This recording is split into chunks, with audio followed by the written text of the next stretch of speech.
ser julgada, e eu diria até um julgamento conjunto, já que o ministro Marco Aurélio é o relator do RE e das duas ADIs. Vamos ver o que vai acontecer, porque os ministros já estão começando a sessão neste momento, vamos acompanhar ao vivo. 4 de dezembro de 2014, eu dou as boas-vindas aos estudantes das seguintes instituições de ensino: Centro de Ensino Superior de São Gotardo, Minas Gerais, e Faculdade de Projeção, Campus Taguatinga, Distrito Federal. Eu peço à senhora secretária que leia a ata da sessão anterior. Ata da 36ª sessão ordinária, realizada em 3 de dezembro de 2014. Presidência do senhor ministro Ricardo Lewandowski, presentes à sessão os senhores ministros Marco Aurélio, Gilmar Mendes, Carmen Lúcia, Luiz Fux, Rosa Weber, Teori Zavascki e Roberto Barroso. Ausentes, justificadamente, os ministros Celso de Mello e Dias Toffoli, vice-procuradora-geral da República, doutora Ela Ieco Volkmer de Castilho. Abriu-se a sessão às 14 horas, sendo lida e aprovada a ata da sessão anterior. Foram julgados mandado de segurança e recursos extraordinários. Consulto os pares para saber se há alguma retificação a fazer na ata. Em não havendo, considero-a aprovada. Tá bem. Eu gostaria de informar aos dignos advogados presentes e que atuariam nas causas que eu enunciarei, que não temos quórum para julgá-las. São duas ações diretas, a primeira de número 4.333, sendo relator eminente ministro Marco Aurélio, requerente ao Partido da República, ação direta de inconstitucionalidade 4.227, sendo relator também o eminente ministro Marco Aurélio. O requerente aqui é o Instituto e Registro de Títulos e Documentos de Pessoas Jurídicas do Brasil, e vinculado ou ligado a estas duas ADIs, nós temos o recurso extraordinário 611-639, de relatoria também do eminente ministro Marco Aurélio, sendo aqui o recorrente a CREF, Associação Nacional das Instituições de Crédito, Financiamento e Investimento. Como nós não teremos quórum suficiente, tendo em conta o impedimento dos ilustres ministros Fux e Barroso, então não faremos julgamento. Vossas Excelências estão, então, dispensados do encargo de fazer sustentação oral, mas agradeço a presença. Vamos, então, chamar o RE com agravo 664335, que procede de Santa Catarina, sendo o relator ministro Luiz Fux. E consta que aqui nós temos 1.639 casos sobrestados. O recorrente é o Instituto Nacional do Seguro Social, INSS, e o recorrido é Antônio Fagundes. Aqui se trata do tema relativo ao fornecimento de equipamento de proteção individual como fator de descaracterização do tempo de serviço especial. Nós temos aqui já uma resenha do que ocorreu anteriormente, que é a seguinte: preliminarmente, o tribunal, por unanimidade, deu provimento ao agravo para o processamento do recurso extraordinário. Em seguida, após o voto do ministro Luiz Fux, relator, dando provimento ao recurso, pediu vista dos autos o ministro Luiz Roberto Barroso. Falaram pelo recorrido Antônio Fagundes, doutor Luiz Hermes Bercovici, pelo amicus curiae, Federação Brasileira de Aposentados, o doutor Gabriel Dornelles Marcolin, pelo amicus curiae, Instituto Brasileiro de Previdenciária, a doutora Gisela Krafchinchin, e outras sustentações orais também foram feitas.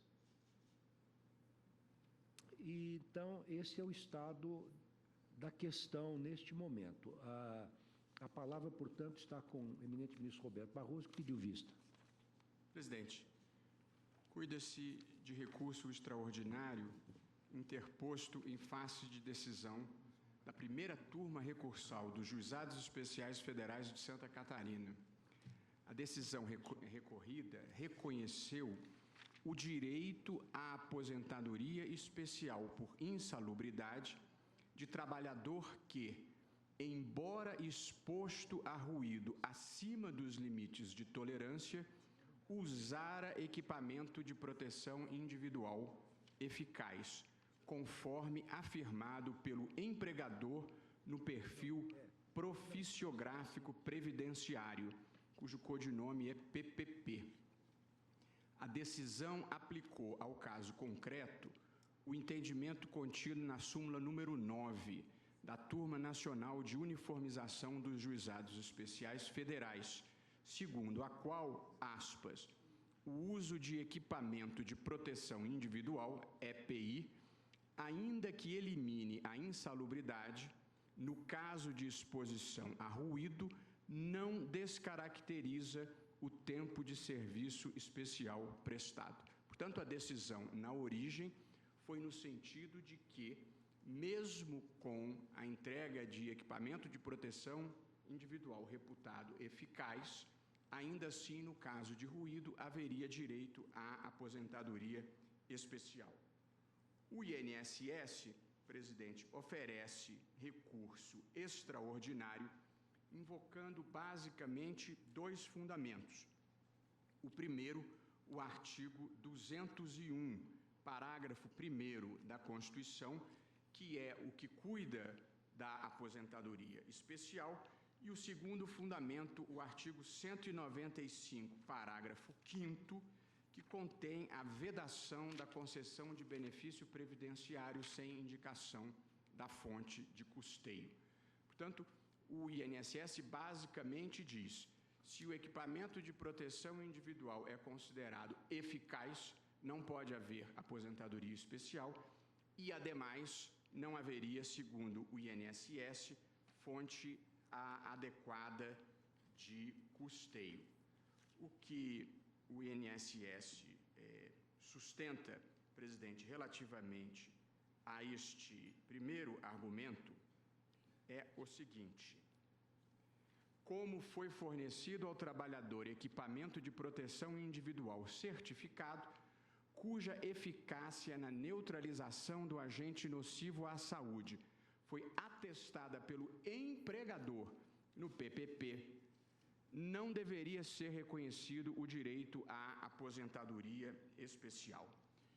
E, em defesa do seu segundo fundamento, argumenta o INSS o seguinte: que o seguro de acidente de trabalho, SAT, é uma contribuição social paga pelas empresas para o custeio de prestações decorrentes de acidente de trabalho ou doença ocupacional.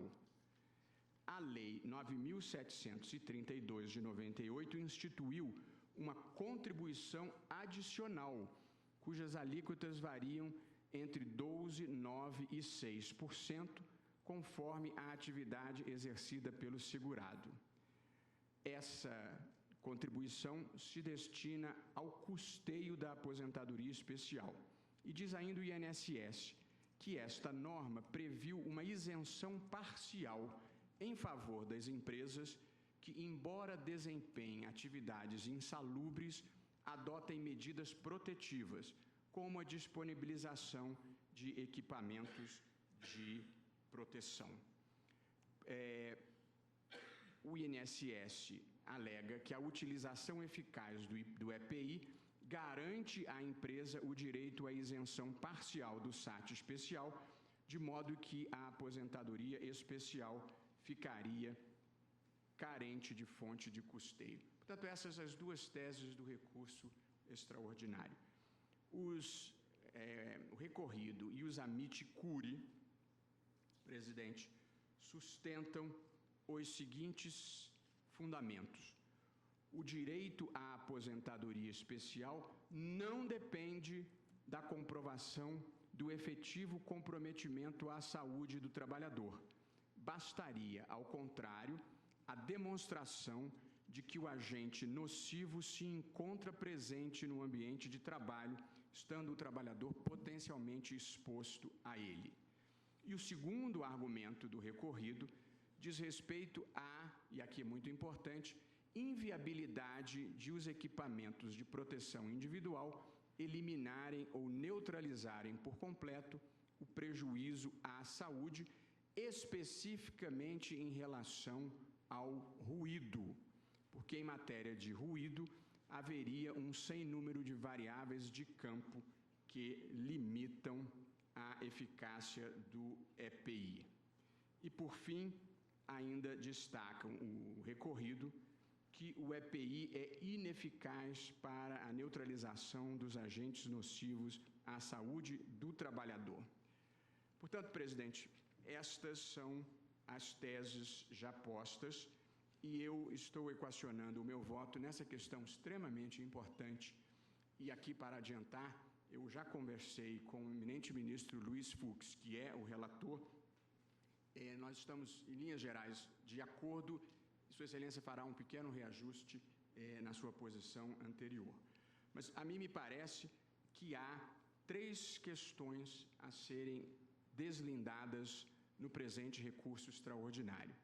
A primeira, a fruição do direito à aposentadoria especial pressupõe, é uma pergunta, a efetiva exposição do trabalhador a agente nocivo à saúde, além dos limites de tolerância, ou basta a sua presença no ambiente de trabalho?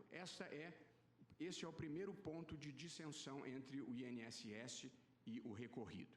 Em segundo lugar, e esta é a segunda questão, a declaração do empregador no PPP acerca do uso eficaz do EPI é condição bastante para concluir-se acerca da neutralização da nocividade da exposição do trabalhador a ruído acima dos limites de tolerância, portanto, saber se é suficiente a simples declaração do empregador. E, em terceiro lugar, é preciso reconhecer, na hipótese, o direito à aposentadoria especial, se ele representaria a atribuição de benefício previdenciário sem a correspondente fonte de custeio. Antes de abordar, presidente, com a objetividade possível esses 3 pontos, eu gostaria de fazer uma observação que considero relevante, inclusive porque isso tem acontecido de vezes anteriores. É que a tese que consta da repercussão geral é uma tese mais abrangente do que a tese do caso concreto. A tese da repercussão geral tem a seguinte dicção: possibilidade de o fornecimento de equipamentos de proteção individual, EPI, informado no PPP, descaracterizar o tempo de serviço especial para aposentadoria, vírgula, e destaco, qualquer que seja o agente nocivo a que o trabalhador se encontra exposto. E eu gostaria de dizer, presidente, que no meu voto eu estarei reduzindo a tese jurídica em discussão, não para discutir a exposição a qualquer tipo de agente, mas especificamente a insalubridade decorrente de ruído, que é o caso concreto. Até porque, presidente, a questão original exigiria que o tribunal examinasse a eficácia do EPI para a neutralização de todos os agentes nocivos à saúde do trabalhador, o que incluiria, além de ruídos, radiações ionizantes e não ionizantes, condições hiperbáricas, vibrações, frio, umidade, agentes químicos, agentes biológicos e benzeno. Ou seja, não é possível, num único caso em que se discute o impacto do ruído, nós discutirmos os efeitos de todos esses outros componentes que têm características diferentes.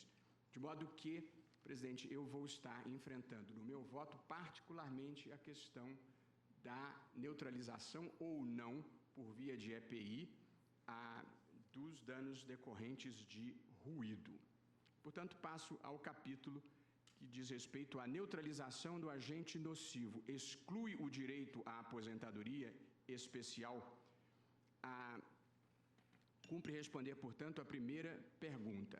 A fruição do direito à aposentadoria especial pressupõe a efetiva exposição do trabalhador a agente nocivo, além dos limites de tolerância, ou basta a sua presença no ambiente de trabalho? As respostas fornecidas pelas partes, presidente, compreensivelmente, são antagônicas. A recorrida e diversos amici curiae sustentam que o direito à aposentadoria especial se perfaz com a presença do agente nocivo no ambiente de trabalho, além dos limites de tolerância legalmente estabelecidos. Assim, o uso dos EPIs, ainda que neutralizem os efeitos nocivos do agente sobre a saúde,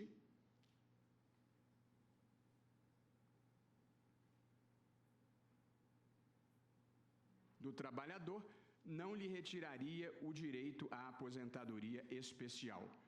E, por outro lado, o INSS sustenta que o direito à aposentadoria especial somente se caracteriza mediante a presença de condições especiais que efetivamente prejudiquem a saúde do trabalhador. Creio, presidente, que uma premissa fundamental para a solução dessa questão, e eu já tenho repisado esse ponto em outros votos, é o reconhecimento de que os benefícios sociais apresentam naturalmente custos. Portanto, se alguém haverá de suportá-los, não se cuida de ser ou não generoso, mas sim de determinar como serão distribuídos os custos sociais. Particularmente, todo benefício previdenciário em um regime de repartição simples como o nosso envolve uma questão de justiça intergeracional. O benefício que se der hoje vai ser pago pela próxima geração, que terá de contribuir mais e se aposentar mais tarde e possivelmente com menos direito. Portanto, o reconhecimento de benefícios previdenciários, máxime por decisão judicial, deve ser feito com responsabilidade, cuidado e parcimônia. Tais considerações conduzem à conclusão de que a melhor interpretação do artigo 201, parágrafo 1º da Constituição de 88 é a que condiciona o direito à aposentadoria especial à demonstração da efetiva exposição do trabalhador a condições especiais que prejudiquem a sua saúde. Trata-se, a meu ver, de corolário natural do princípio da isonomia.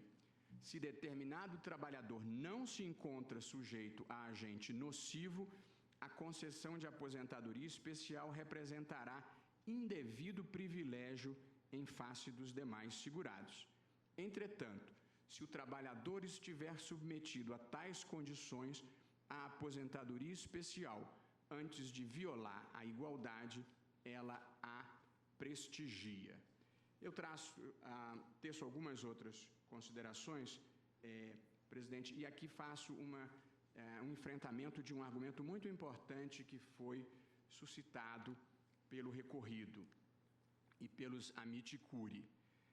Digo eu, note-se, estou no item 29, para quem estiver acompanhando o meu voto, note-se, por outro lado, ser data vênia equivocado o argumento de que a exigência de efetiva exposição do trabalhador ao agente nocivo acabaria por equiparar as aposentadorias especial e por invalidez. A primeira, a aposentadoria especial, ela tem caráter preventivo, pois a exposição do trabalhador a agente nocivo tende a causar mais desgaste físico da sua capacidade laborativa. A antecipação da aposentadoria se destina precisamente a proteger o trabalhador, a evitar que ele tenha a sua saúde comprometida pela exposição ao agente nocivo. Assim, protege-se o trabalhador, não em relação à sua incapacidade, já que se ela se verificar, a aposentadoria será concedida por invalidez, mas em razão de a sua efetiva exposição a agentes nocivos gerar potencial risco à saúde e mais rápida diminuição da capacidade laborativa. Já a aposentadoria por invalidez tem natureza reparadora, pois se destina a proteger o trabalhador que perdeu a sua capacidade laborativa por acidente de trabalho. Se, por exemplo, um trabalhador sujeito a condições especiais que lhe conferem direito à aposentadoria após 15 anos de contribuição, sofrer antes disso um acidente de trabalho que lhe retire a sua capacidade laborativa, fará jus à aposentadoria por invalidez. Se trabalhar durante 15 anos sob tais condições, porém mantiver a sua capacidade laborativa, terá direito à aposentadoria especial e, embora tenha que se afastar da atividade pretérita, pode desempenhar outras atividades não sujeitas a tais condições nocivas de saúde.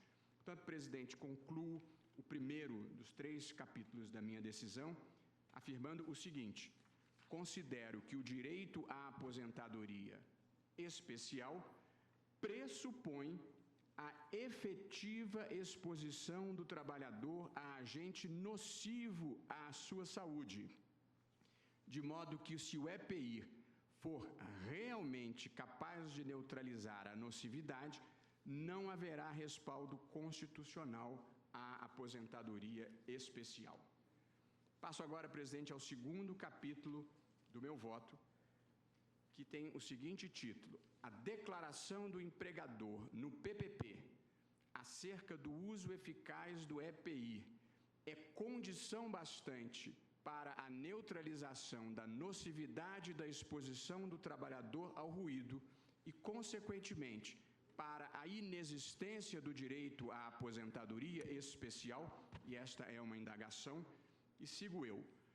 O artigo 166 da Consolidação das Leis do Trabalho prevê a obrigatoriedade do fornecimento dos EPIs pelas empresas que sujeitem os seus empregados a agentes nocivos. E aí transcrevo o dispositivo. Por sua vez, o artigo 167 da CLT estabelece como condição prévia à comercialização dos EPIs, os equipamentos de proteção individual, a sua certificação pelo Ministério do Trabalho.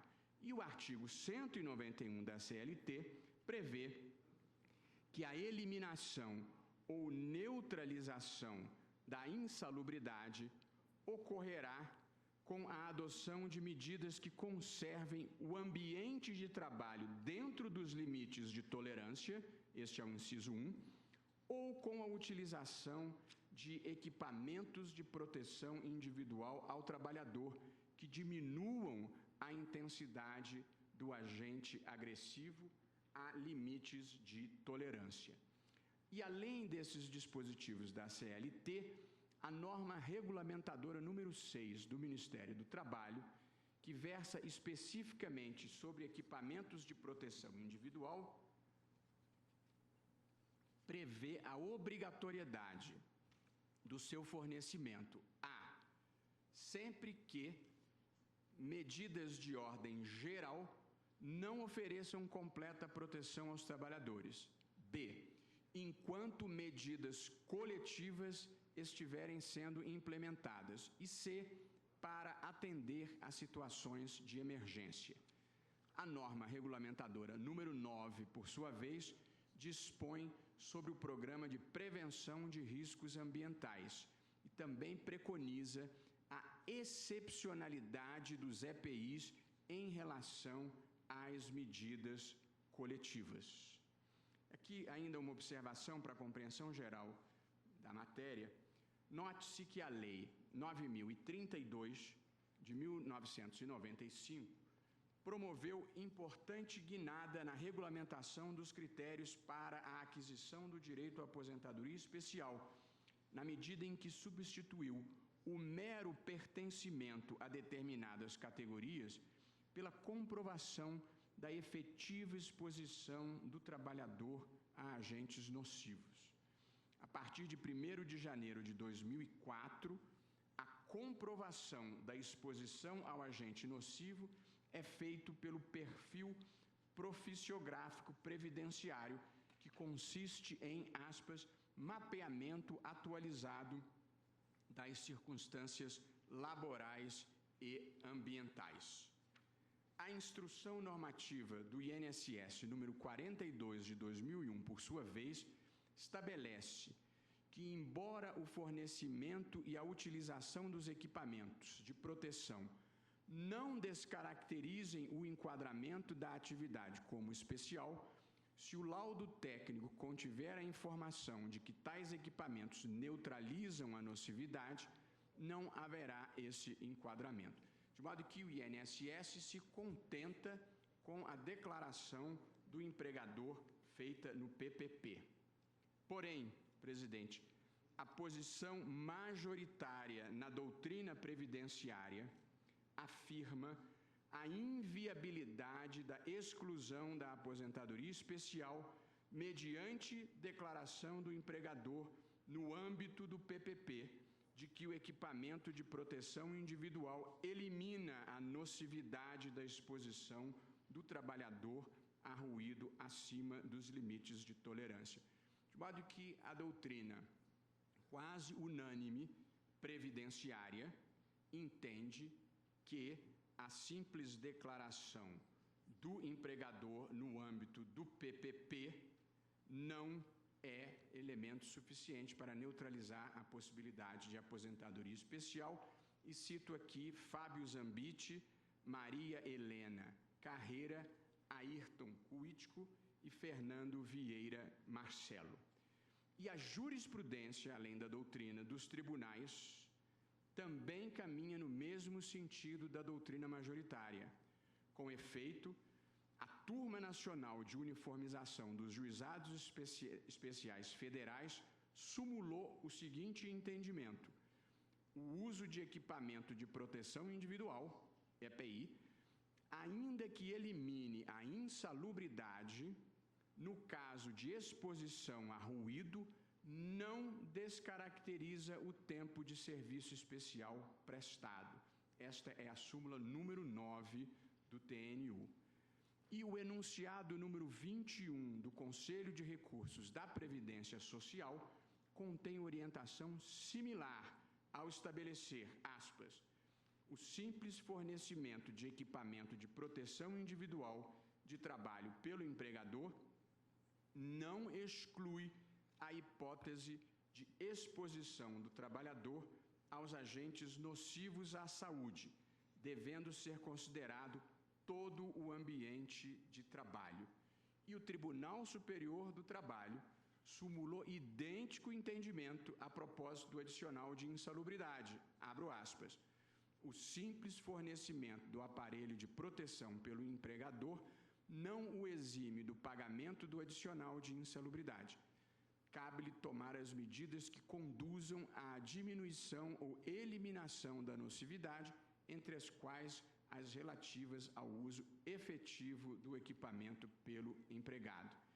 E no âmbito do próprio Supremo Tribunal Federal, colhe-se precedente do ministro Sepúlveda Pertence, no agravo de instrumento 553.323, no qual assentou Sua Excelência a obrigatoriedade do uso de equipamentos de proteção individual não descaracteriza a situação de agressividade ou nocividade à saúde ou à integridade física no ambiente de trabalho. Merecem destaque, presidente, algumas questões suscitadas pelo entendimento dominante em sede doutrinária e jurisprudencial. Primeiro, ele reafirma a prioridade dos equipamentos de proteção coletiva em face dos individuais, algo que, como visto, já fora consignado nas normas regulamentares 6 e 9 do Ministério do Trabalho.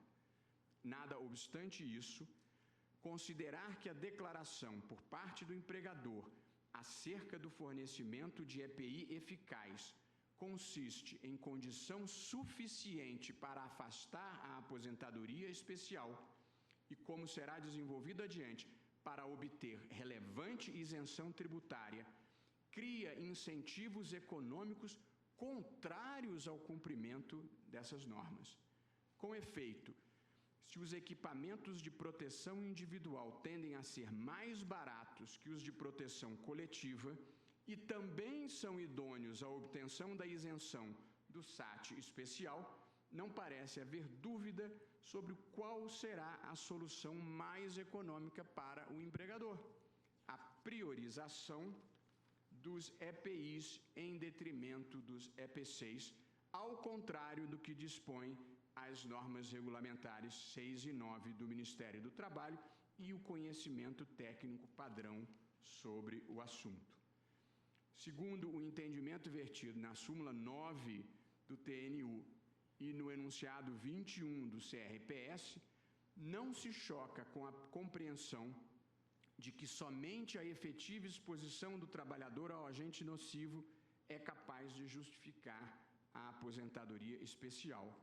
Ao contrário, há, especificamente em relação ao agente ruído, uma série de estudos técnicos que sustentam que os equipamentos de proteção individual são ineficazes para a eliminação ou neutralização da nocividade da exposição do trabalhador a ruído para além dos limites de tolerância. E aí eu cito, neste sentido, diversos autores, aí incluídos Samir Gerges e Mário Fantasini e Maria Cleide Sanches. Todos os autores concluem que há diversos fatores de ordem subjetiva que limitam significativamente a eficácia dos protetores auriculares. Por outro lado, o próprio Ministério da Saúde salienta em publicação técnica sobre a perda auditiva induzida por ruído, PAIR,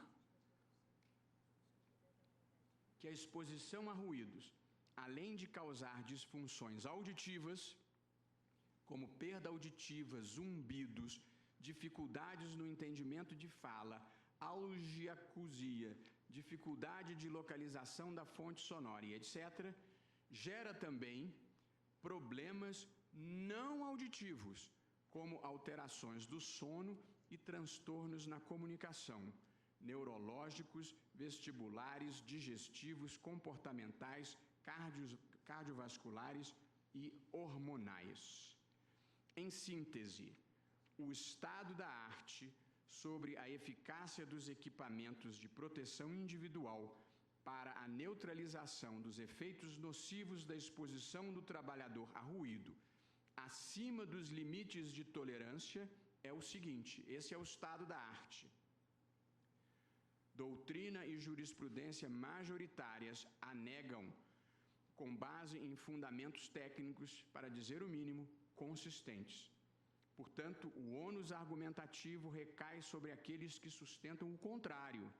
Vale dizer que a declaração do empregador no PPP acerca da eficácia do EPI é condição suficiente para concluir-se acerca da neutralização da nocividade do ruído. Ocorre que, data vênia, não considero que os argumentos desenvolvidos pela recorrente, pelo INSS, tenham se desincumbido desse ônus argumentativo. Estou no item 51 do meu voto. Não me parece reverter a conclusão obtida o argumento de que a presunção de eficácia do EPI decorre de sua certificação no Ministério do Trabalho, da elaboração de laudo técnico por profissional competente e da observância de parâmetros internacionais, que foram os argumentos do INSS. Ocorre que esses mecanismos de controle ex ante não consideram as variáveis de campo, que, como visto, são bastante relevantes na atenuação da eficácia do EPI. O argumento igualmente desconsidera que o conhecimento padrão preconiza a prioridade dos equipamentos de proteção coletiva em face dos individuais, enquanto a tese do INSS levaria à priorização, na prática, dos equipamentos individuais em detrimento dos coletivos, diante do menor custo que os primeiros, via de regra, possuem. Assim, presidente, concluo o segundo capítulo do meu voto no seguinte sentido. Assim, estou no item 54, pode-se afirmar, em síntese, que o fato de o empregador informar no perfil profissiográfico previdenciário, PPP, que trabalhador exposto a ruído acima dos limites de tolerância usou EPI eficaz, não é suficiente para afastar o direito à aposentadoria especial previsto no parágrafo 1º do artigo 201 da Constituição. Note-se, por fim, que o tema em análise se sujeita, digo eu, à rápida evolução tecnológica. Portanto, a solução aqui preconizada deve ser compreendida como provisória, pois se atualmente prevalece a compreensão de que não há neutralização completa da nocividade da exposição a ruído acima dos limites de tolerância, no futuro podem ser desenvolvidos equipamentos, treinamentos e sistemas de fiscalização que garantam a eliminação dos riscos à saúde do trabalhador. Por fim, presidente, passo ao terceiro e último capítulo do meu voto, que procura responder à seguinte indagação: o reconhecimento na hipótese de aposentadoria especial implica a concessão de direito previdenciário sem a correspondente fonte de custeio? E aí, presidente, passo a enfrentar também esta questão. Alega o INSS que o reconhecimento do direito à aposentadoria especial em hipóteses como a presente, em que, repise-se, o empregador declarou no PPP que o trabalhador usava EPI eficaz, implicaria violação ao artigo 195, parágrafo 5º da Constituição Federal, diante da suposta criação de benefício previdenciário sem a respectiva fonte de custeio. E aqui nessa parte eu reproduzo o argumento do INSS sobre a legislação quando até a edição da medida provisória 1729 e das mudanças no financiamento desse tipo de seguro por acidente de trabalho. E aí conclui o INSS. Assim, a partir da Lei 9.732, se atribuiu às empresas que desempenham atividades insalubres, eu estou no item 59, o ônus de atestar a exposição do trabalhador a agente nocivo e de financiar a aposentadoria especial. A finalidade do legislador foi dupla: não onerar empresas que não desempenhem atividades insalubres e proteger a saúde do trabalhador, ao criar-se incentivo econômico, redução do SAT especial, para que as empresas envolvidas em atividades insalubres invistam em equipamentos de proteção do trabalhador. Conclui o INSS que, caso seja mantida a aposentadoria especial, na hipótese de o empregador ter afirmado no PPP o uso de EPI eficaz e assim ter obtido a redução de 50% do SAT especial, teria ocorrido a criação de benefício previdenciário sem a correspondente fonte de custeio. A meu ver, presidente, não assiste razão ao INSS. Note-se que a norma inscrita no artigo 195, parágrafo 5º da Constituição Federal, veda a criação, majoração ou extensão de benefício sem a correspondente fonte de custeio. Ocorre que diversas razões evidenciam que o reconhecimento do direito à aposentadoria especial a trabalhador exposto a ruído acima dos limites de tolerância, quando o empregador declara no PPP ter-lhe fornecido EPI eficaz, não consiste em criação, majoração ou extensão de benefício por força de decisão judicial, como data vênia equivocadamente se sustenta. Primeiro, porque, considerando a ordem jurídica instituída pela Constituição de 88, o direito à aposentadoria especial foi outorgado aos seus destinatários por norma constitucional, em sua origem o artigo 202 e atualmente o artigo 201, parágrafo 1º.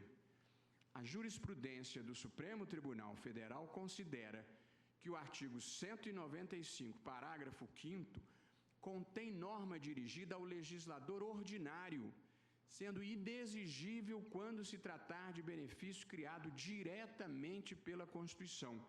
E aqui cito precedente do eminente ministro Nery da Silveira e precedente do nosso eminente e estimado decano, ministro Celso de Mello, que, no julgamento do RE 151-106, estabeleceu a exigência inscrita no artigo 195, parágrafo 5º da Carta Política, traduz comando que tem por destinatário exclusivo o próprio legislador ordinário, no que se refere à criação, majoração ou extensão de outros benefícios ou serviços de seguridade social.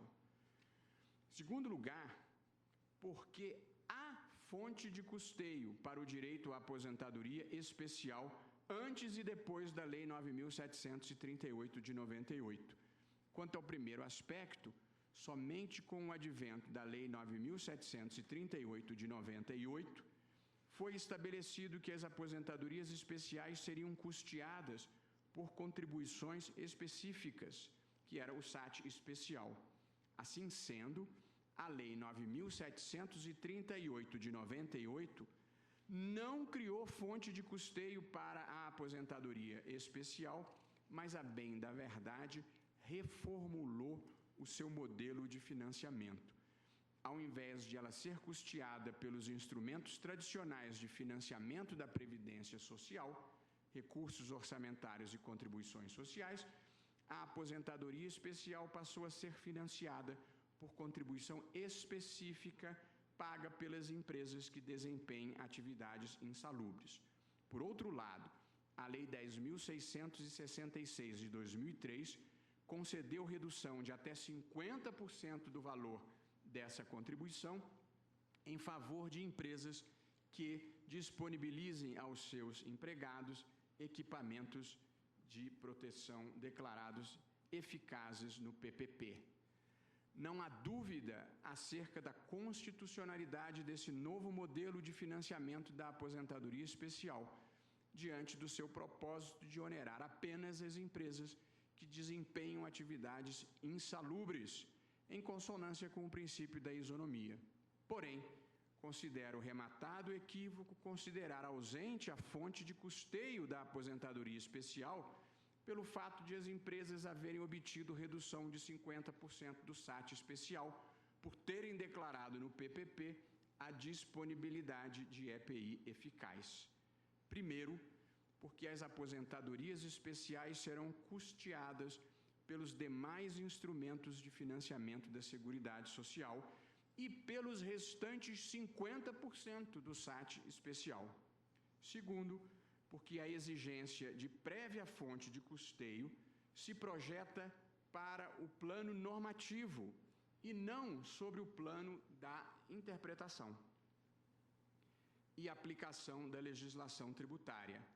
Assim, diante da instituição legal das fontes de custeio da aposentadoria especial, recursos orçamentários, contribuições sociais em geral e especialmente o SAT especial, eventuais questões afetas à exigibilidade ou não do pagamento do tributo por determinadas empresas não afastam a precedência da fonte de custeio. Por fim,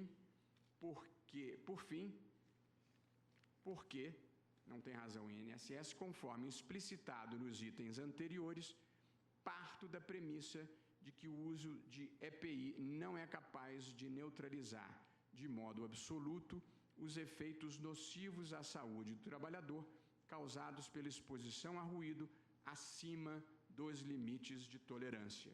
Portanto, negar-se ao trabalhador o direito à aposentadoria especial quando ele se encontra efetivamente exposto a agente nocivo consiste em frontal violação ao artigo 201, parágrafo 1º da Constituição de 1988.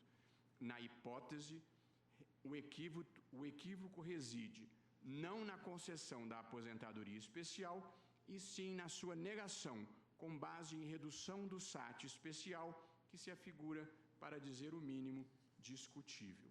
Portanto, presidente, e agora vou apresentar o dispositivo do meu voto, eu estabeleci 3 conclusões parciais como premissa da minha decisão.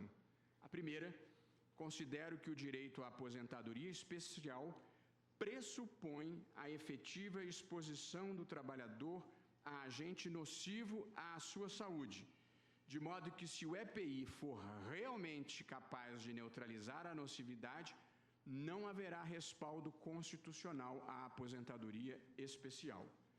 Minha segunda conclusão parcial foi: pode-se afirmar em síntese que o fato de o empregador informar no perfil profissiográfico previdenciário, PPP, que trabalhador exposto a ruído acima dos limites de tolerância usou EPI eficaz, não é suficiente para afastar o direito à aposentadoria especial previsto no parágrafo 1º do artigo 201. E a minha terceira conclusão parcial é, presidente, no sentido de que não é correta, na hipótese, a afirmação de que a aposentadoria especial implicaria em concessão de direito previdenciário sem a correspondente fonte de custeio. Portanto, presidente, diante dessas premissas, a minha conclusão e a tese geral que enuncio é a seguinte, e tanto quanto pude compreender o voto minucioso do ministro Luiz Fux, proferido na sessão anterior de julgamento, nós estamos de acordo quanto às teses principais e, me diz Sua Excelência, mas depois irá vocalizar pessoalmente, reajusta Sua Excelência na questão específica do ruído. E, portanto, presidente, eu estou negando o provimento ao recurso extraordinário interposto pelo INSS e propondo que o tribunal afirme a seguinte tese em sede de repercussão geral, abro aspas: na hipótese de exposição do trabalhador a ruído acima dos limites legais de tolerância, a declaração do empregador, no âmbito do perfil profissiográfico previdenciário, no sentido da eficácia do equipamento de proteção individual, não descaracteriza o tempo de serviço especial para aposentadoria. De modo que eu estou cifrando a minha tese da repercussão geral à situação específica de trabalhadores sujeitos à insalubridade por força de ruído e não mais em relação a qualquer outro componente. E voltando a enfatizar que o caso subjacente, o caso dos autos, somente envolve a exposição de trabalhador a ruído.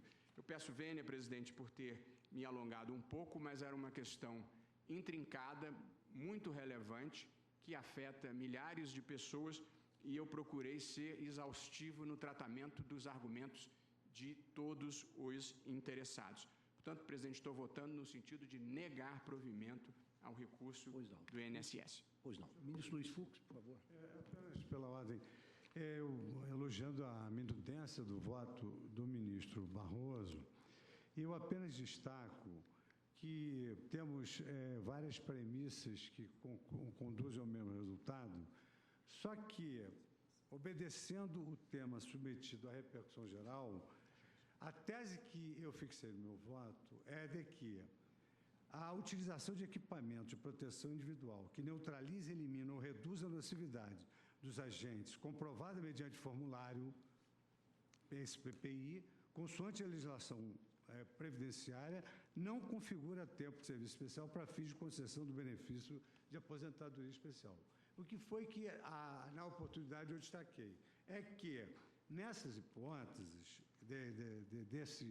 do uso de equipamento, segundo a Constituição Federal, o fato do equipamento ser disponibilizado ao empregado, ele elimina esse ambiente nocivo. O que eu eventualmente quero rever depois das manifestações é no tocante ao ruído, porque há uma bibliografia mais ou menos convincente de que não há equipamento de proteção capaz de eliminar totalmente os efeitos do ruído. Mas eu me cingi à tese da repercussão geral, no sentido de que o uso do equipamento ele inibe a possibilidade da obtenção da aposentadoria especial, máximo porque eu também destaquei que a administração pública fiscaliza quando recebe esse documento, etc. Então, evidentemente que tudo, como em tudo, ressalvada o judicial review, né? Evidente. Então, pois não. Eu colho o voto do eminente ministro Teori Zavascki.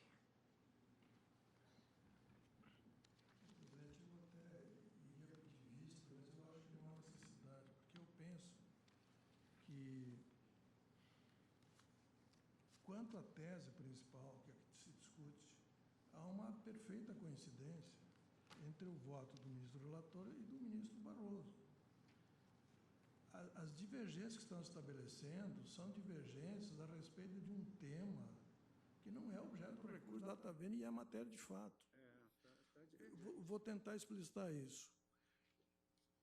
Tomando até por orientação aqui metodológica o próprio voto do ministro Barroso. No item 1 diz Sua Excelência, o índice de recurso extraordinário interposto em face de decisão da primeira turma recursal dos Juizados Especiais de Santa Catarina. A decisão recorrida reconheceu o direito à aposentadoria especial por insalubridade de trabalhador que, embora exposto a ruído acima dos limites de tolerância, usara equipamento de proteção individual eficaz, conforme afirmado pelo perfil psicográfico, proficiográfico previdenciário. A decisão aplicou ao caso concreto o entendimento constante da súmula 9 da turma recursal, finalização do tribunal, segundo a qual o uso de equipamentos de proteção individual, ainda que elimine a insalubridade, no caso de exposição a ruído, não descaracteriza o tempo de serviço prestado. Então, essa é a questão.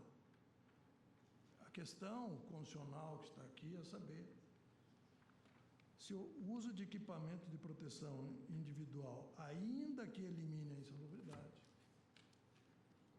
no caso de exposição a ruído, não descaracteriza o tempo de serviço especial prestado. Essa é a questão constitucional. O INSS alegou uma questão, além dessa questão própria do cerne do recurso, alegou também a questão da falta de fonte de custeio. Quero dizer, desde logo, que quanto à fonte de custeio, eu concordo integralmente com o ministro relator e com o ministro Roberto Barroso. E concordo também, porque os dois foram nesse sentido, com a resposta que o ministro Barroso deu a essa pergunta, que é a sua primeira pergunta. Primeira pergunta, a fruição do direito à aposentadoria especial, artigo 201, parágrafo 1º da Constituição, pressupõe a efetiva exposição do trabalhador a agente nocivo à saúde, além dos limites de tolerância, ou basta a sua presença no ambiente de trabalho? Como é que respondeu o que é fundamentalmente a questão que está na súmula 9. Sua Excelência respondeu, item 31 do seu voto, considera que o direito à aposentadoria especial pressupõe a efetiva exposição a agente nocivo à sua saúde, embora não exija a perda da capacidade laborativa, de modo que se o equipamento de proteção individual for realmente capaz de neutralizar a nocividade, não haverá respaldo constitucional à aposentadoria especial. E se nós formos examinar o recurso apenas com base no fundamento do acordo recorrido, aqui seria o caso de dar provimento pura e simplesmente. Porque o cerne foi esse. O cerne foi a súmula 9. O uso de equipamento, ainda que elimine, não mantém assim mesmo, não descaracteriza o tempo de serviço, diz a súmula. O que diz o ministro Barroso, e o ministro Fux já tinha dito isso.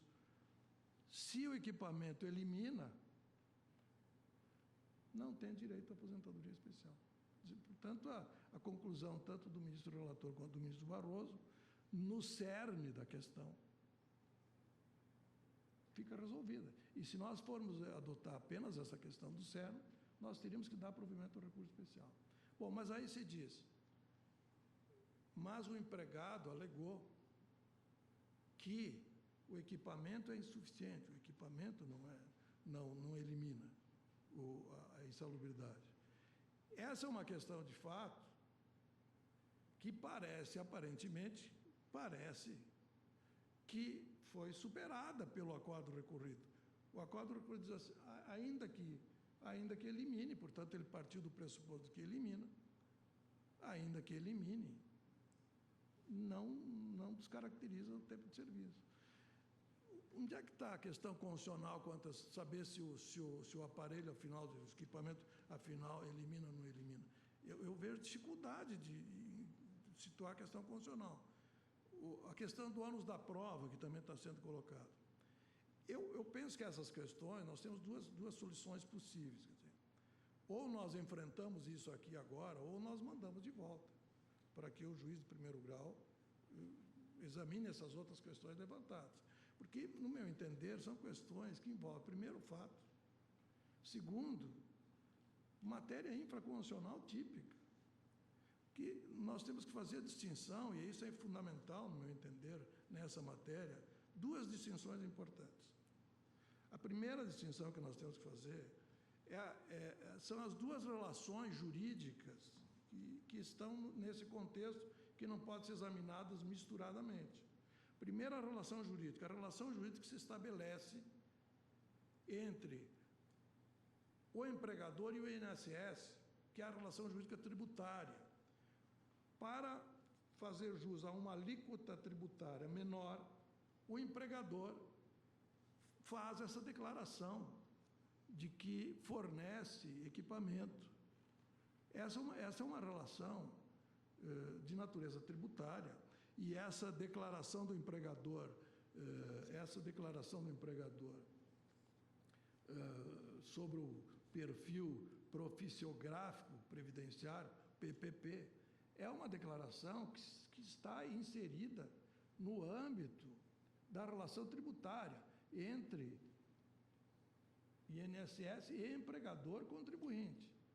Portanto, o empregado não tem nenhuma participação nisso, nem pode ter, e, portanto, isso também, obviamente, não o afeta.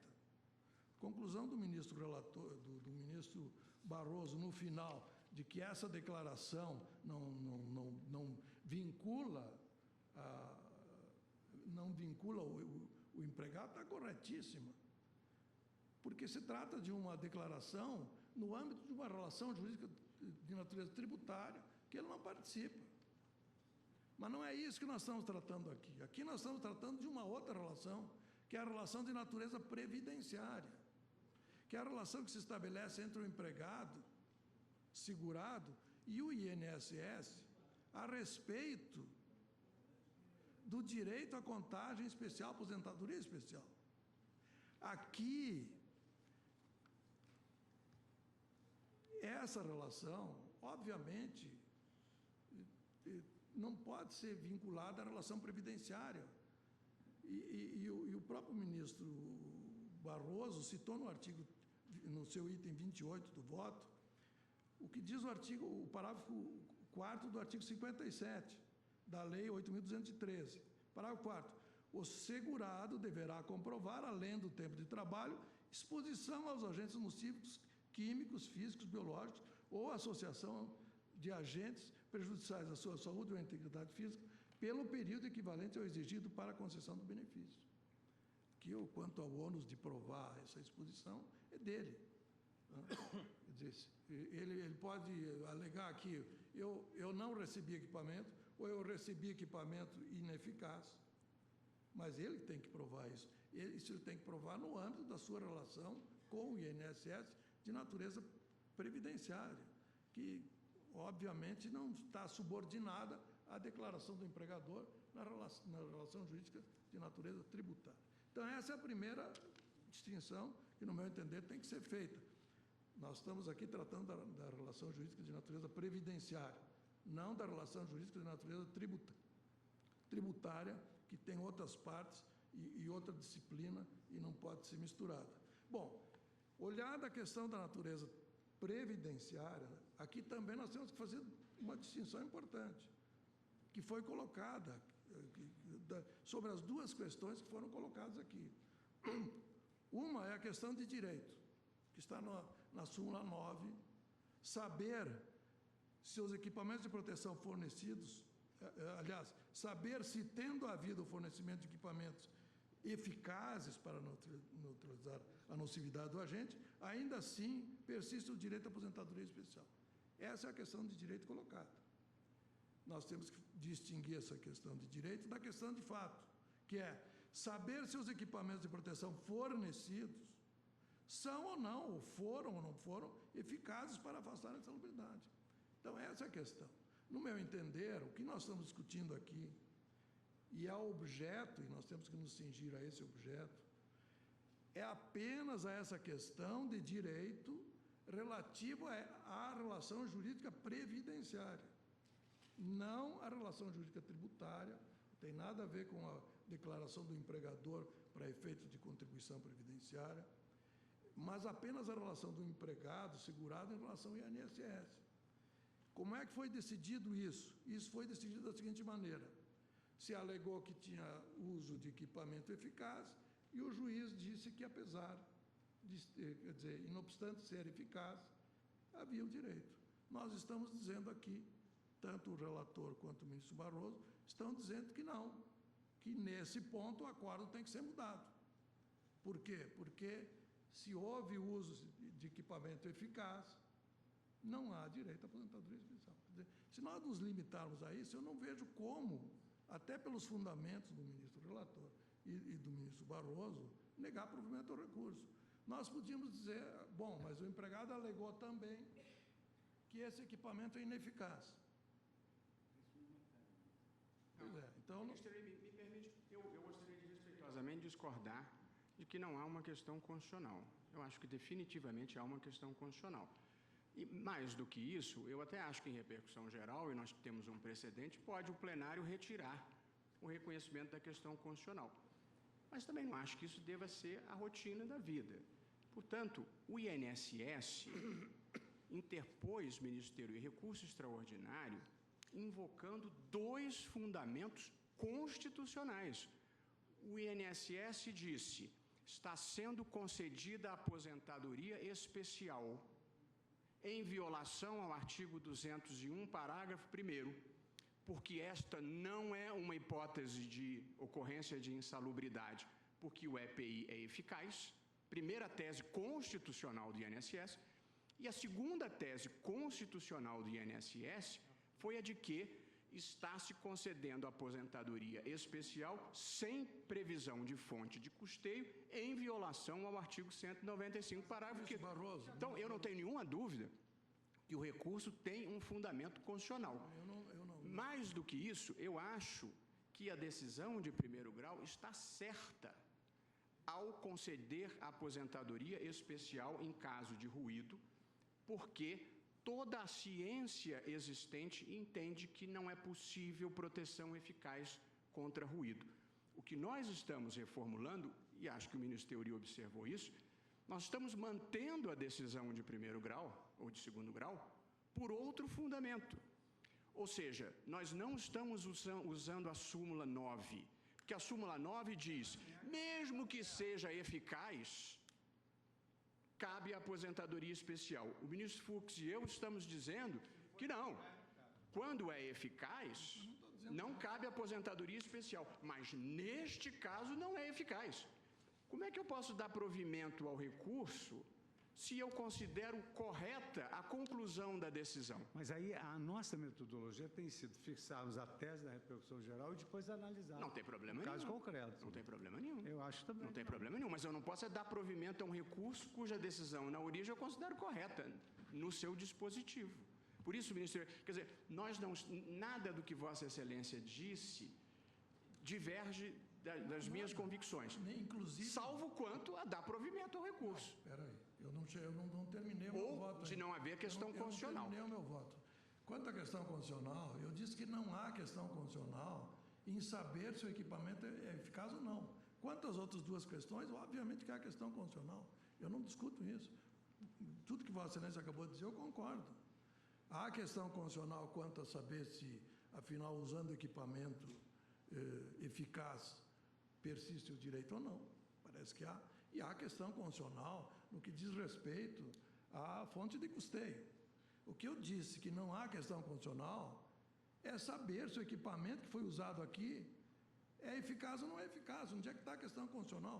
Que eu saiba, a nossa Constituição trata de muita coisa, mas até de marca de equipamento, data vênia. Acho que essa segunda questão de Vossa Excelência, segunda pergunta de Vossa Excelência, essa não é constitucional. Essa não tem natureza constitucional, data vênia. Mas como é que eu acho que se pode resolver isso? Realmente, o empregado, na sua petição inicial, e o juiz de primeira instância, disseram que o equipamento não era eficaz. Mas o acórdão recorrido parece que não concordou com isso. O acórdão recorrido diz assim: ainda que seja eficaz, permanece o direito. Então, nós temos aqui, qual é a minha proposta aqui? A minha proposta é, nós resolvemos esse recurso segundo os limites em que foi colocado. Quer dizer, o acórdão recorrido usou a súmula 9, que diz que mesmo que o equipamento elimine, persiste o direito, e nós estamos dizendo que não. Seria o caso, no entender, de dar provimento ao recurso, determinando o retorno dos autos à origem para que o acórdão recorrido examine essa questão de fato. Deus, em todas as vênias, em todas as vênias.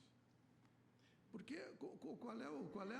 que material nós temos aqui para dizer que esse equipamento é eficaz ou não é eficaz? O material, onde é que está a questão constitucional aqui? A questão constitucional, nós temos que pelo menos fazer uma nós perícia. Não podemos perquirir fatos aqui e produzir provas, mas nós podemos trabalhar com os fatos tal como eles vêm comprovados da origem, e a torrencial manifestação técnica, pericial, jurisprudencial e do próprio Conselho da Previdência Social sentido... Fora dos autos, porque nos autos, ministro Barroso, nos autos, mas você está invocando doutrina... Não, estou invocando...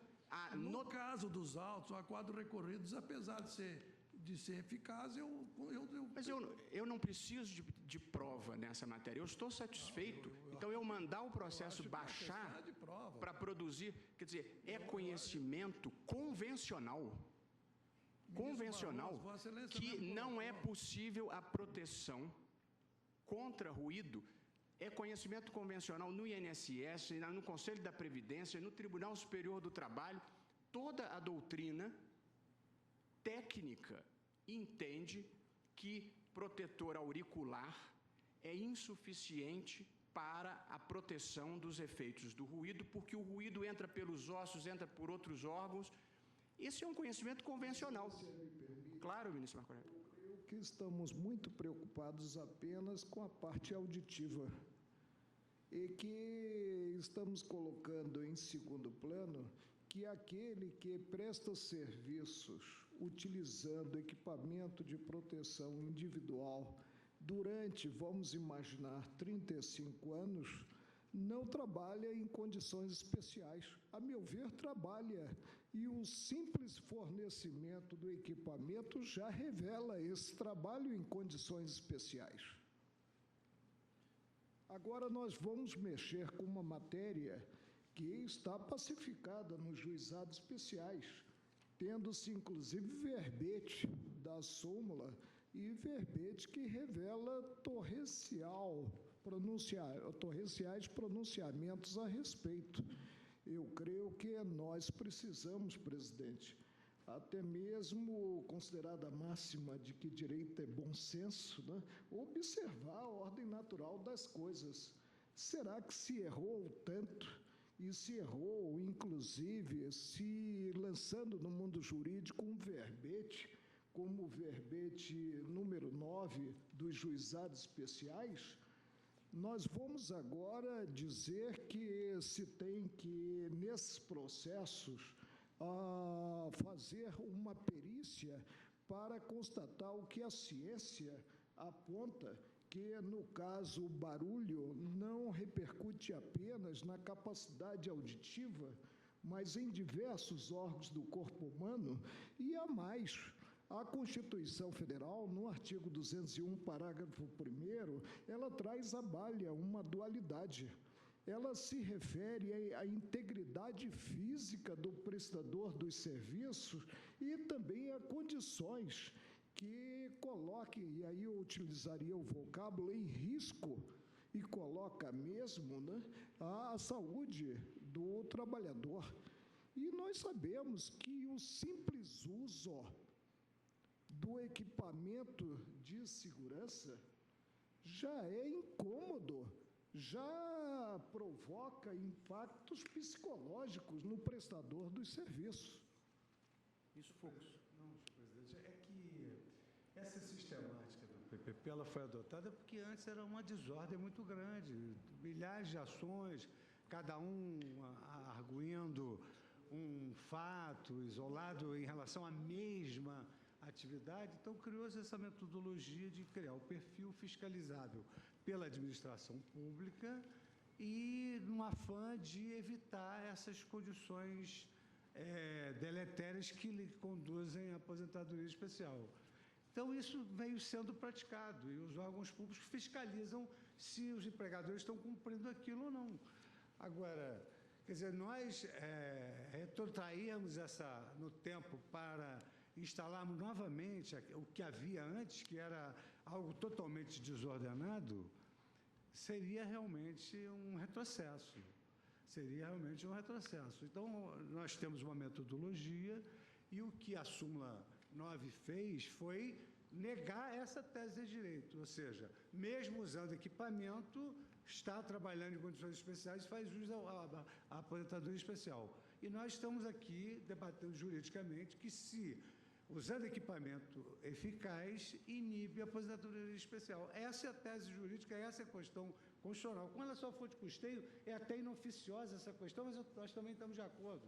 Ela é periférica. Não, eu acho que nós estamos integralmente de acordo. E acho, ainda um argumento, ministro Teori, pragmático. Se nós não decidirmos isso, deixarmos em aberto, nós vamos obrigar a milhares de pessoas a juizarem ações para demonstrar que o ruído causa uma consequência que a medicina do trabalho já assentou como uma coisa pacífica.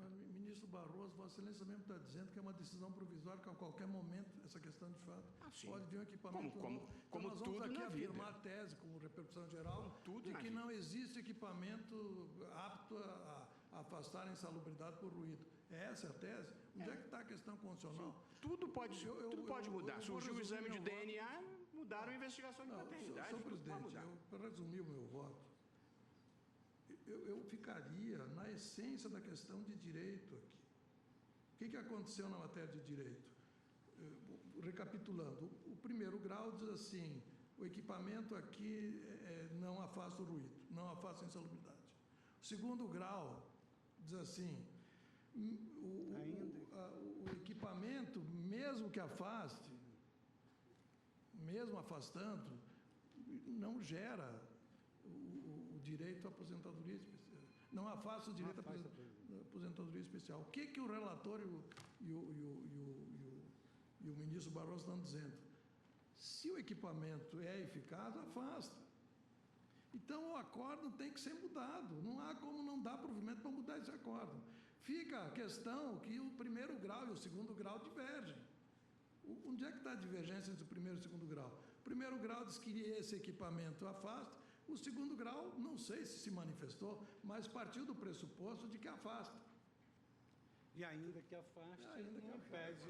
Essa é a questão. Eu discordo. O primeiro grau e o segundo grau estão de acordo ao afirmar que há direito à aposentadoria especial, que eu e o ministro Fux achamos que há. Como é que nós vamos dar provimento ao recurso? Ministro Barroso, o primeiro grau afastou porque diz que o equipamento é ineficaz. Esse é o fundamento. Não, só um minutinho. O segundo é o fundamento. Sim, mas não é isso que faz a coisa julgada. Nós estamos aqui cuidando do dispositivo. A gente mantém ou reforma o dispositivo. É claro. Não, mas na verdade é o seguinte, o plenário usualmente, quando afeta um recurso extraordinário que traz no seu bojo uma tese jurídica, na primeira etapa fixa a tese e na segunda etapa julga o recurso. Já fizemos isso várias vezes. Eu penso que... Me permite? Sim, pois não, ministra Rosa. Porque eu estava aguardando a minha vez de votar, mas como há um questionamento, inclusive fático, o que fez o primeiro grau, o que fez o segundo grau, enfim, né? Só para esclarecer, para que nós todos, ao votar, tenhamos presentes estes fatos. O que disse a sentença? Justiça Federal de Primeiro Grau em Santa Catarina, Juizado Especial Federal Civil de Chapecó.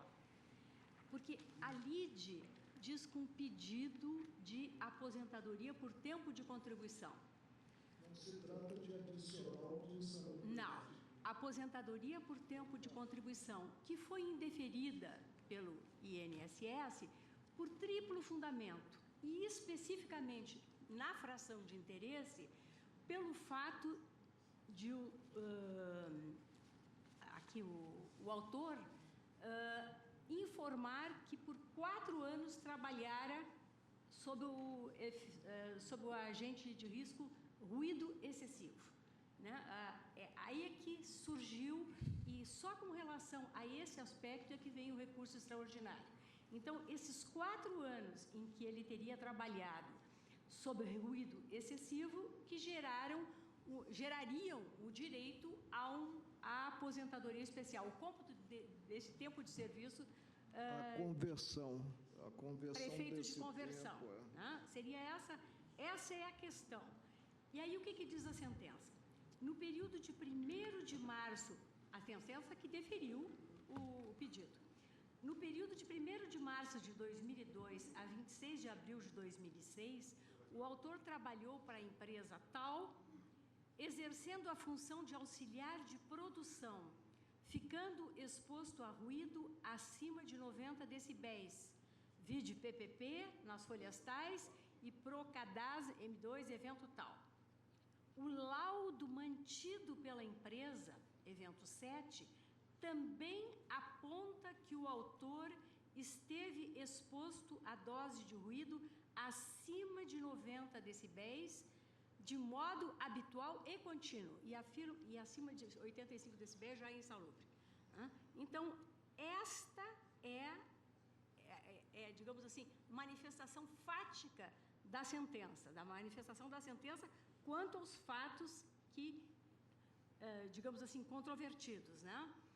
E aí diz, quanto ao uso de equipamentos de proteção, aí aplica a súmula 9. O que diz o acórdão? E aí aquela questão das lides padronizadas, né? Ele, num primeiro momento, registra critérios de julgamento adotados por este colegiado e que expressam a síntese dos entendimentos nas matérias versadas neste processo. E aí começa, atividade especial. Então, são vários enunciados, teses de direito que são acolhidas como correta pelo colegiado. E aí, depois de enunciá-las todas, ele diz, passo a análise do caso concreto, o acordo. Aí, a sentença impugnada analisou corretamente a prova no seu conjunto e está em plena sintonia com os critérios decisórios deste colegiado, que ele acabou de anunciar. Assim, deve ser mantida na integralidade. Quanto à alegação, não vem aqui, ó. Em se tratando de agente ruído, não há o que se falar em elisão da insalubridade pelo uso de EPIs, nos termos da súmula 9. Né? O uso de equipamento de proteção individual, ainda que elimine a insalubridade, no caso de exposição a ruído, não descaracteriza o tempo de serviço especial prestado. Então, na verdade, ele não se pronunciou nem afastou aí, com todo o respeito, ministro Euridio, de vir de Vossa Excelência, porque ele não afasta aquelas afirmações fáticas da sentença. Ele nem as considera. Diz, olha, o que foi decidido está em absoluta consonância com a compreensão desse colegiado sobre os diversos temas. Mas tem um laudo. No caso concreto. Isso, Fux. Porque a tese jurídica, a tese principal aqui, que é a súmula 9, essa foi afastada tanto pelo ministro relator quanto pelo ministro Roberto Barroso. Sim. Resta saber se, no caso concreto, o equipamento foi usado e foi usado eficazmente. E isso que eu a entendo interpretação que, que eu dei aí desse acordo é que o acordo superou isso. Ele não fez, Vossa Excelência disse bem, ele não fez um juízo a respeito, no caso concreto, saber se o equipamento usado foi ou não foi eficaz. E isso Quem fez costuma isso foi a primeira acontecer instância. quando há matérias simuladas, porque como há matéria simulada, eles, olha, nem preciso, mas a sentença perdurou, dizendo, olha, trabalhou, o laudo diz que trabalhou de forma contínua e permanente sobre o efeito de ruído excessivo, 90 vamos dizer assim, o fundamento do acordo recorrido foi outro. O acordo recorrido isso. Mantém a sentença. Está absolutamente Ministro correta. Teori. Agora, Vossa Excelência me permite uma parte, só para justificar que me parece que o enunciado da tese apresentada pelo ministro Barroso traz exatamente a configuração perfeita do entendimento com o qual, pelo menos as manifestações até agora apresentadas, se põem de acordo, no sentido exatamente do que foi anunciado inicialmente pelo ministro relator, e com isso fica superada essa repetição quase como um carimbo da súmula, porque ela não se agrega, ela não sintoniza, é como se tivesse mesmo uma contradição entre o que disse a sentença reafirmada pela turma e a conclusão no sentido, portanto, de mantida, aplicando-se aquilo. Sim, a primeira tese, o anúncio não da endossa tese a súmula. Exatamente, a gente está reajustando a súmula. E reajusta com a negativa de provimento, porque, senão, nós teríamos que realmente desqualificar o que é assentado na sentença e reafirmado depois na decisão recursal. O provimento seria desfazer tudo isso. A observação da ministra Carmen é muito feliz. A nossa tese geral vai reajustar a súmula. Sim, e somos a instância recursal. Deixa eu só rememorar, porque como houve pedido de vista, só quero rememorar um aspecto. Por isso que é preciso Minas Gerais. No voto, naquela oportunidade, eu estabelecia que a metodologia do Supremo tem sido essa. Uma parte objetiva e depois a aplicação da tese geral ao caso concreto com as suas peculiaridades. E aí eu digo, nessa linha de decidir, eu trago excertos do voto do ministro Gilmar Mendes na questão de ordem no AI 760-358, do Tribunal Pleno de 2010. Isso foi aqui acolhido unanimamente. O que diz Sua Excelência? A situação que ora examina sinaliza o início da segunda fase da aplicação da reforma constitucional. E quanto à abrangência da decisão dessa Corte, vale registrar que temos assentado constantemente nos julgamentos de repercussão geral que a relevância social, política, jurídico-econômica não é do recurso, mas da questão constitucional que ele contenha. E aí segue mais adiante, diz, é plenamente consentâneo, portanto, com um novo modelo, a possibilidade de se aplicar o decidido quanto a uma questão constitucional a todos os múltiplos casos em que a mesma questão se apresente como determinante do destino da demanda, ainda que revestida de circunstâncias acidentais diversas. Se houver diferenças ontológicas entre as questões constitucionais, obviamente caberá pronunciamento específico desta Corte. Então é isso que nós temos que fazer. Vamos fixar a tese geral e dizer que essa tese geral, no caso concreto, ela não se aplica porquanto não abrange, porquanto há uma comprovação à sociedade de que o uso de equipamento de proteção individual não inibe os efeitos do ruído. E, por essa razão, temos que dar provimento ao recurso, temos que negar provimento ao recurso. A tese é essa que nós estamos negando, né? Todos estamos de acordo. Quer dizer, então, nós temos que afirmar a tese contrária à súmula 9. Exatamente. Mas essa é a minha tese geral, é a última linha do meu voto. Não, mas a tese que Vossa Excelência afirmou lá no final... Mas não importa, mas a gente já está chegando essa ao consenso. primeira tese, eu concordo, eu acabei de dizer isso. Concordo com a resposta da primeira pergunta e concordo com a resposta da terceira pergunta. Agora, no caso concreto, se mantém a sentença, se mantém o acordo, não pelo fundamento do acordo, que é contrário à tese, mas pelo fundamento da primeira instância. Exatamente. Com isso eu concordo. Mas isso não significa dar provimento. Mas, então, estamos todos de acordo. Quanto à tese agora apresentada pelo ministro Barroso, que é essa, na hipótese de exposição do trabalhador a ruído acima dos limites legais de tolerância, se ele comprovadamente... Senhor presidente, a repercussão geral é maior. É maior? É maior. Mas então, pois é, não, mas eu quero ver se nós chegamos a um consenso quanto à tese que nós estamos consensuando. A tese tem que ser a primeira resposta do ministro Barroso, que é conhecido com a tese do ministro. O uso é a primeira de equipamento de proteção individual é eficiente, inibe a aposentadoria especial. Essa é a tese. Tá bem, essa é uma tese unânime. Essa dizer, tese se não é unânime. houver comprovação de que o equipamento for eficiente, então isso inibe a contar serviço de tempo especial. Isso eu coloco. Mas no caso concreto... Agora, o ministro Marco Aurélio parece que não concorda. Sim. Mas porque surge uma incongruência. Se, de um lado, nós admitimos que a medicina do trabalho revela que esses equipamentos não afastam a nocividade à saúde do trabalhador, nós não podemos afirmar o contrário. Não somos cientistas na área, né? Talvez a solução seja, se a maioria fizer questão da primeira tese, com a qual eu estou de acordo, mas eu acho que nós não podemos deixar de afirmar a segunda, que é a do ruído, que é a que resolve o caso concreto. Então, afirmaríamos as duas proposições. Mas não como tese constitucional. Nós na verdade, estamos mexendo aí no vespeiro. Nós precisamos da tese da segunda. Eu concordo com a primeira, porque a segunda é a que, de certa forma, como observou a ministra Carmen Lúcia, corrige, em alguma medida, a súmula, que tem servido de fundamento para as decisões.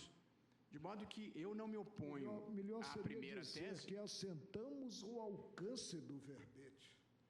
Não, mas é porque o verbete, ministro Marco Aurélio, tem um pequeno problema. O verbete diz assim: o uso de EPI, ainda que elimine a insalubridade, e isto é incompatível com a nossa primeira tese, que nós achamos que se eliminar a insalubridade, aí não tem direito à aposentadoria especial. Porém, em matéria de ruído, não elimina. A doutrina e a jurisprudência calcados em laudos periciais, apontando que não há a eliminação da nocividade à saúde. Isso nós estamos de acordo, ministro Marco Aurélio. É que a dicção da súmula sugere que mesmo que, mas nós dois estamos de acordo que não consegue.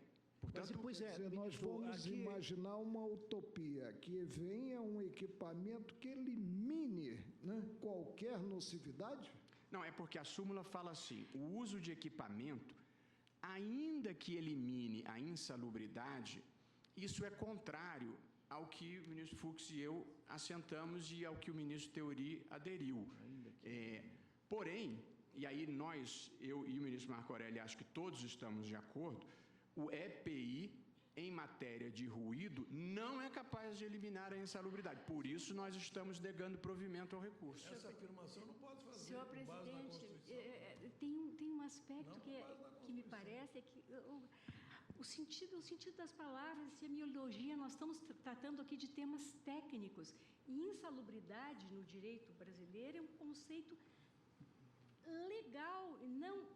Quem viu muitos laudos, como acontece em função do adicional de insalubridade, os pedidos na Justiça do Trabalho, sabe que há N laudos afirmando o caráter insalubre de atividades que não ensejam o pagamento do adicional, porque não estão contempladas como insalubres na legislação de regência, na portaria 3214 do Ministério do Trabalho.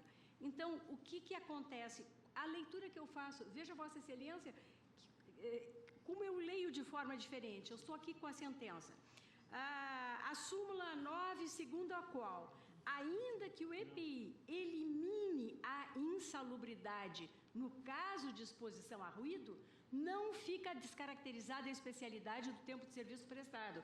Porque eu estou lendo, ainda que elimine a insalubridade para efeito de deferimento do adicional de insalubridade, para efeito de caracterização da atividade como insalubre para os efeitos trabalhistas, em caso de exposição a ruído, não fica descaracterizada a especialidade do tempo de serviço prestado.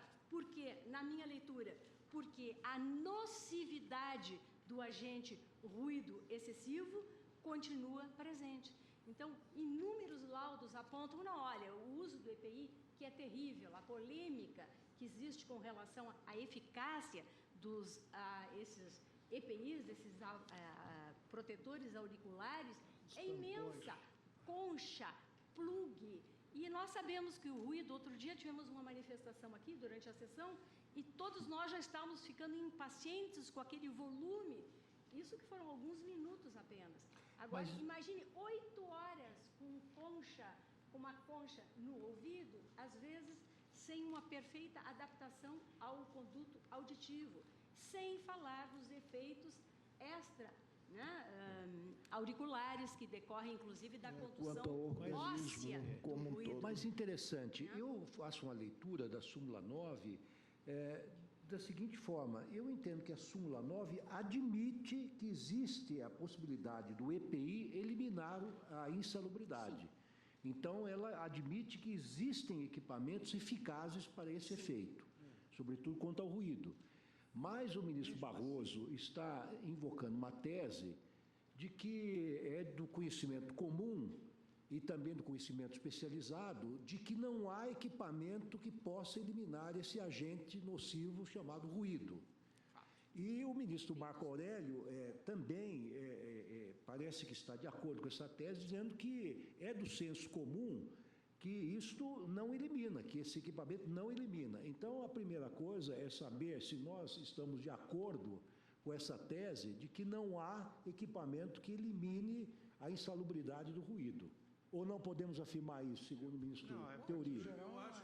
Eu estou confortável com essa tese. E preciso dizer, presidente, e aqui, ministro Marco Aurélio, o ministro Marco Aurélio tem suscitado isso de outras vezes, e eu mesmo já divergi, mas não é a primeira vez que acontece esse problema, e talvez a gente tenha que repensar. É quando a gente procura afirmar uma tese geral para além do caso concreto. É a segunda vez... É tão difícil nós solucionar o caso concreto. Eu diria, é a segunda vez em pouco tempo que nós enfrentamos o mesmo problema. Tivemos naquele caso da reparação civil, no caso de ação contra a fazenda, que estava entrando a questão da improbidade, que não era o objeto, e eu tive dificuldade. E agora nós estamos com dificuldade de irmos além da tese concreta do caso. O caso só cuida de aposentadoria especial causada por ruído.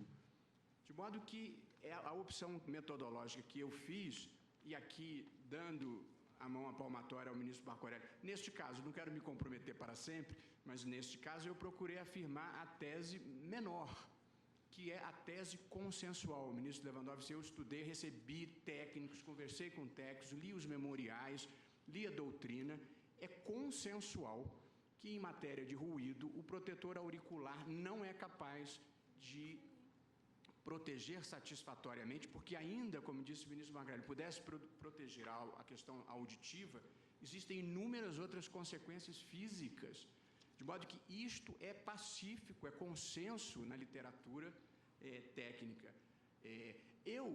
Eu estou de acordo com a outra tese também, mas e se todos preferirem afirmá-la, eu adiro. Mas a essa altura já fiquei com dúvida se a gente deve afirmar mais do que o caso concreto, para ser sincero. Bem, eu vou resumir meu voto. O meu voto, se tivesse havido um recurso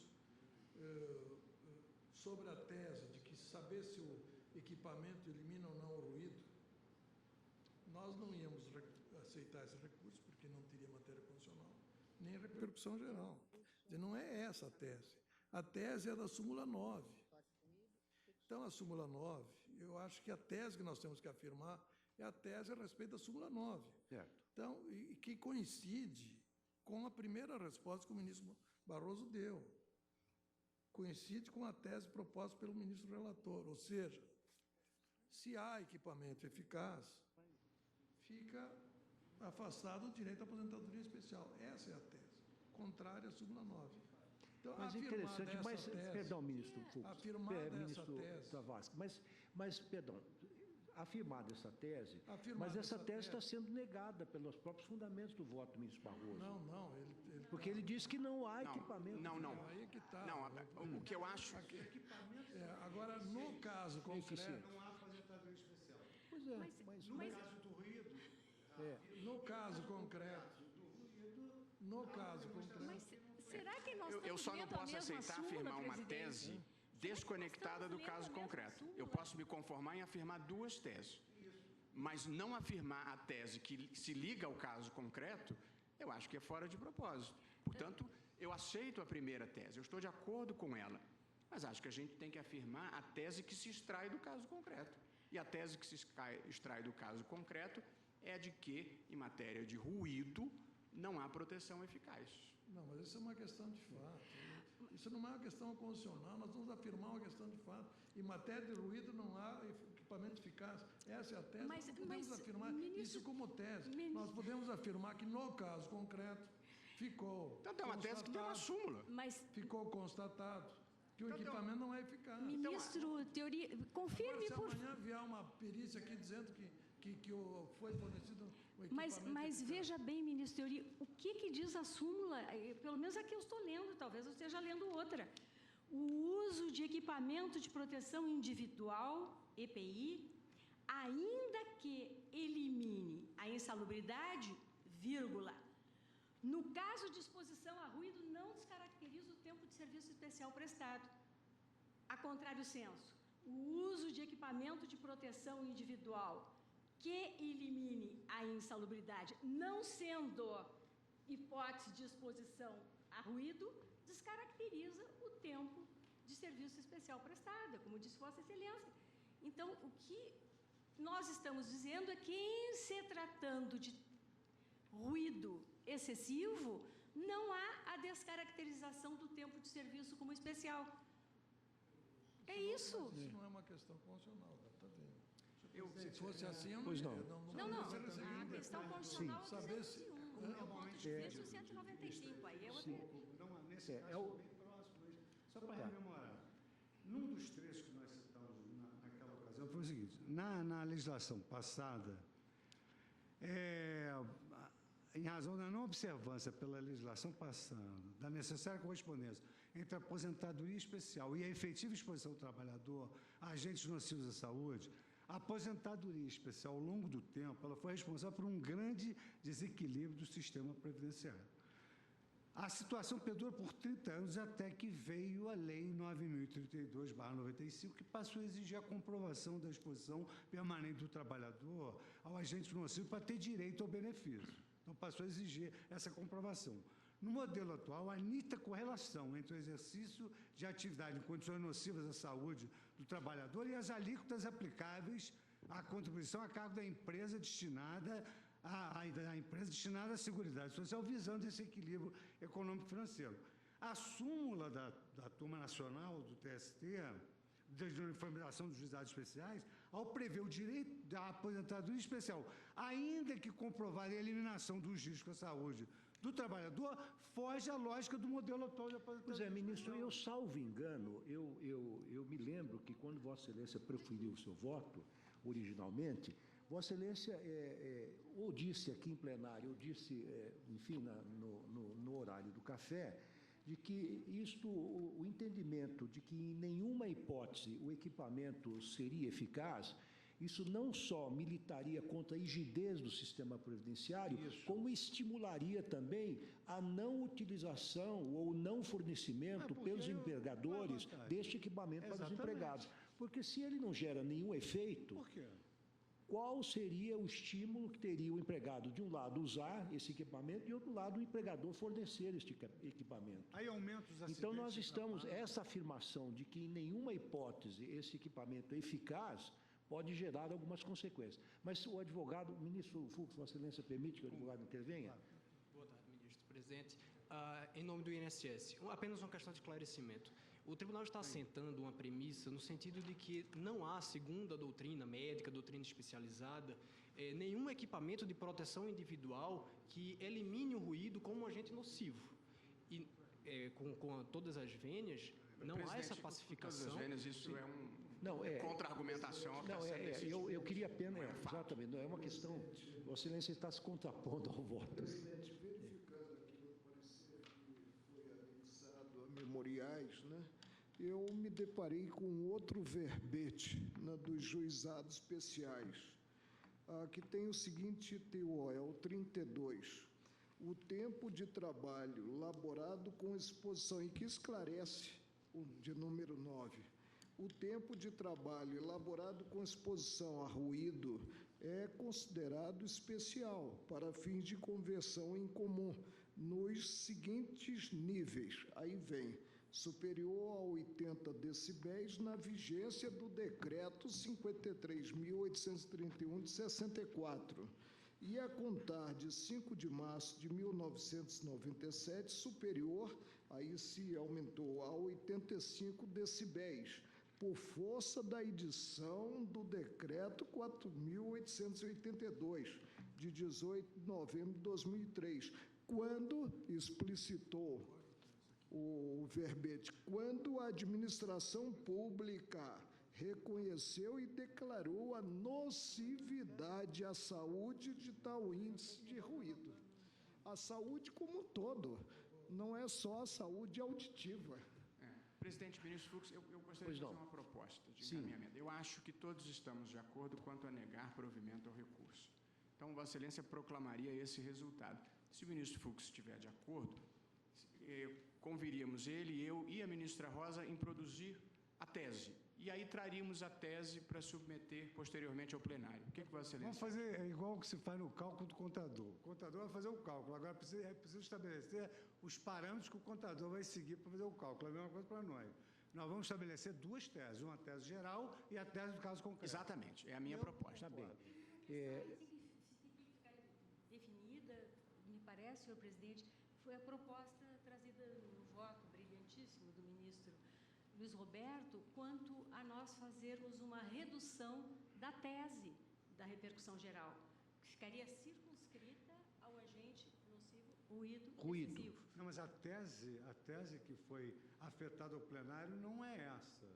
Nós estamos utilizando uma técnica reducionista agora para dar uma solução do caso concreto. Certo. Então, o que nós estamos fixando na tese? O equipamento de proteção.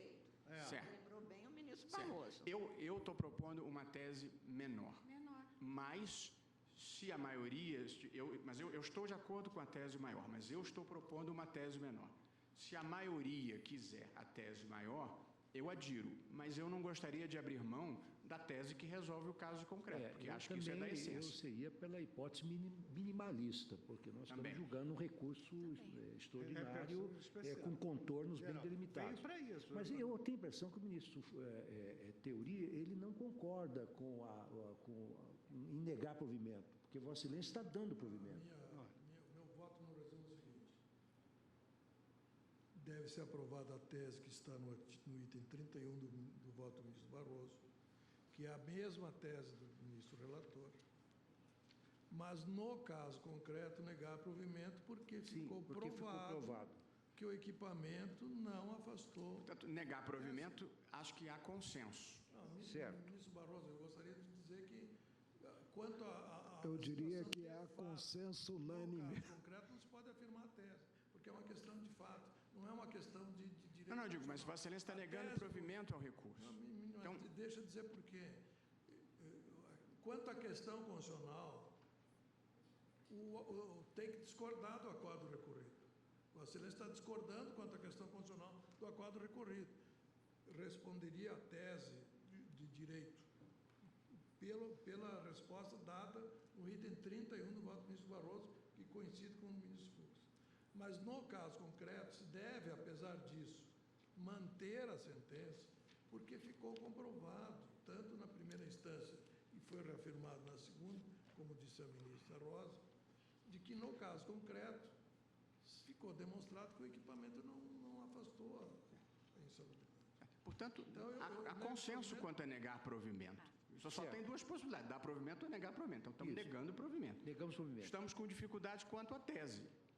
Se as duas teses, se só a grande ou se só a pequena. Quem sabe a gente não consiga produzir uma redação e para trazermos a plenária que seja consenso, pelo menos... Eu só não concordo que se aprove como repercussão geral, que seria contrário até o sentido constitucional, qualquer tese que seja sobre matéria de fato, que não seja matéria constitucional.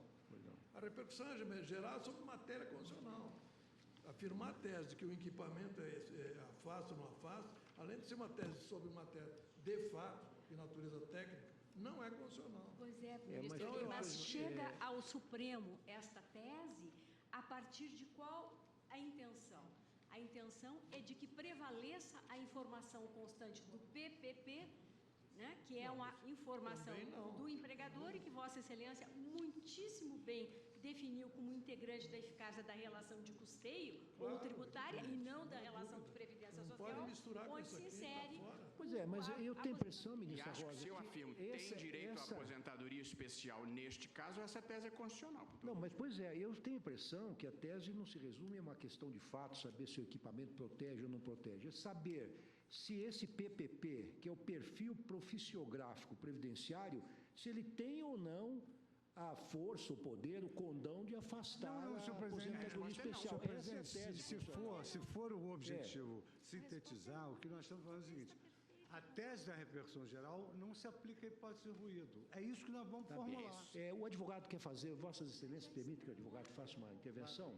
Pois não, rápida e de fato apenas. Porque de fato, sim, senhor presidente, senhor ministro Luiz Fux, ministro Barroso, a tese apresentada pelo ministro Barroso e com a qual Vossa Excelência concordou, é justamente a tese adotada na administração pública. Exatamente adotada na administração pública. Existe a fonte de custeio, sim, a matéria chegou até essa corte por conta disso. Tá bem, esse fato está superado. Nos autos, não existe prova, nesse caso concreto, de que houve a entrega, a fiscalização, o fornecimento, o treinamento, tão somente da eficácia. E o parecer número 619, que eu colacionei aí nos memoriais e nos autos também, ele é muito claro, o parecer é da AGU e venha sendo adotado, todas as aposentadorias concedidas hoje no âmbito administrativas são concedidas por força desse parecer. E o que diz esse parecer, salvo engano, item 79, somente no caso que o INSS conseguir comprovar que efetivamente o EPI elidiu. Se elidiu de fato, não se deve, o tempo é comum, isso está lá, está muito claro. Então a tese apresentada pelo ministro Barroso acredito eu que seja a melhor tese. Bem, obrigado. Só mais uma questão, Excelência, porque é o seguinte, nós vamos abarrotar o Poder Judiciário, que tem vários processos sobrestados, aguardando decisão dessa corte, desse caso concreto, para decidir questões de químico e outros agentes biológicos também. Então, se decidir somente no caso do ruído, como que vai ficar os processos que estão sobrestados? No caso de quem trabalha com benzeno, nós temos um trabalhador aqui que foi contaminado com benzeno. Então, como que vai ficar o caso dele? Não vai julgar nunca mais? Vai ter que esperar outra tese, outro caso chegar nesse Supremo? Então, veja bem, a questão é acolher a tese, assim, me permitam, a menor tese aí do ministro Barroso, para ser justo com todos os trabalhadores, físico, químico e biológico. Tá bem, agradeço a Vossa Excelência. Bem, nós faremos o intervalo, porque o ministro Gilmar quer participar desse julgamento. Então, o entendimento da Corte, até o momento, é no sentido de negar provimento ao recurso do INSS. Voltaremos, então, depois do intervalo, para colher o voto do ministro Gilmar e, quem sabe, já tenhamos uma tese acerca do assunto. Obrigado por enquanto. Suspendo a sessão por 30 minutos.